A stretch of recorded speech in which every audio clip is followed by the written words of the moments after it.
Banjir bandang menerjang di wilayah Nagari Durian Tinggi, Kecamatan Lubuk Sikaping, Kabupaten Pasaman, sore. Banjir bandang tersebut terjadi akibat curah hujan yang tinggi. Sekretaris Badan Penanggulangan Bencana Daerah Kabupaten Pasaman, Doni Anwar mengatakan, hasil pendataan sementara ada 93 rumah warga yang terendam banjir dan lumpur.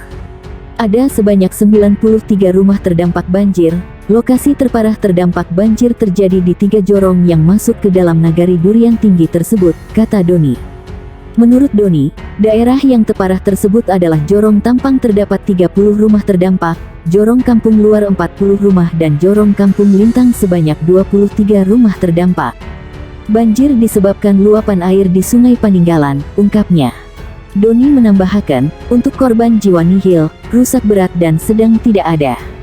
Banjir bandang selain curah hujan tinggi, juga Sungai Paninggalan meluap karena adanya penyempitan pada aliran sungai di Jalan Utama Pasar Lama Lubuk Sikaping serta kayu yang tersangkut di jembatan sehingga aliran air tersumbat. Saat ini hujan sudah reda dan alat berat bekerja membersihkan sisa-sisa kayu dan material, ucapnya.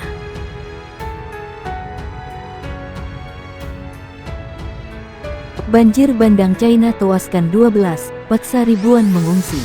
Banjir bandang di wilayah China Barat Daya dan Barat Laut telah menyebabkan sedikitnya 12 orang tewas dan membahayakan ribuan orang lainnya.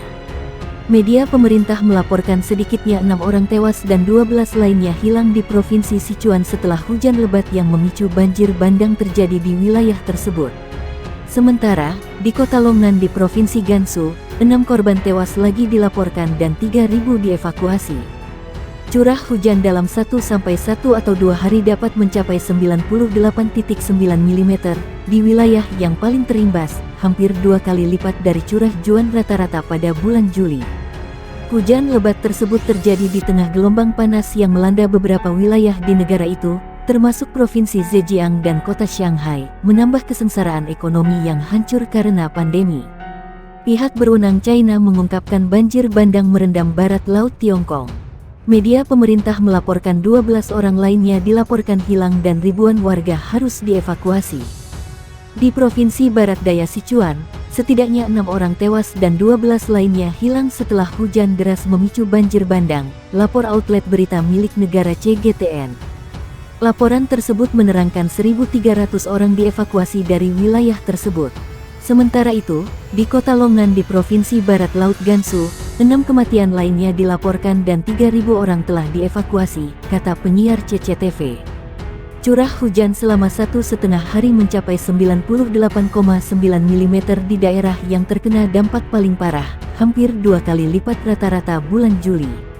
Dikutip The Guardian, hujan turun di tengah gelombang panas di beberapa bagian negara itu termasuk Provinsi Zhejiang Timur dan kota Shanghai, dengan suhu melonjak setinggi 42 C 107,6 F minggu lalu. Gelombang panas diperkirakan akan kembali minggu ini di banyak bagian China, yang berlangsung hingga akhir Agustus, kata peramal cuaca negara bagian itu. Suhu dari 39 Celcius hingga 42 Celcius 102.2 F minus 107,6 derajat Fahrenheit diperkirakan akan terjadi di wilayah selatan setelah tanggal 20 Juli termasuk Provinsi Jiangxi, Zhejiang dan Fujian. Panas terik akan berlangsung dari periode yang diperpanjang selama 40 hari, naik dari 30 hari biasanya, kata peramal di situsnya. Cuaca ekstrim melanda berbagai belahan dunia. Dikutip ABC News, para ahli mengatakan peristiwa cuaca ekstrim seperti itu menjadi lebih mungkin karena perubahan iklim. Udara yang lebih hangat dapat menyimpan lebih banyak air, yang menyebabkan semburan awan yang lebih besar saat dilepaskan. Banjir menambah kesengsaraan ekonomi yang sebagian disebabkan oleh tindakan ketat nol COVID yang membatasi perjalanan dan mengganggu rantai pasokan. Dilansir VOA, China bukan satu-satunya negara yang mengalami cuaca ekstrim. Petugas pemadam kebakaran di Portugal, Spanyol, Prancis, Yunani dan Maroko sedang memerangi kebakaran hutan yang mengamuk di puluhan ribu hektar karena gelombang panas minggu ini terus membawa suhu ekstrim dan menyebabkan ratusan kematian di seluruh Eropa Barat Daya. Gelombang panas kedua musim panas, dengan suhu mencapai 47 Celcius 116 F di Portugal dan 45 Celcius di Spanyol, telah memicu kebakaran hutan yang telah memaksa evakuasi ribuan orang. Di Inggris, Peringatan merah pertama untuk panas luar biasa telah mulai berlaku, dengan suhu diperkirakan akan naik hingga 41 Celcius 105,8 F selama 2 hari ke depan, memecahkan rekor panas negara itu. Di Jerman, tingkat air yang rendah di Rin karena kekeringan telah mengganggu rantai pasokan komoditas ke negara itu. Gelombang panas juga melanda Amerika Serikat AS bagian selatan.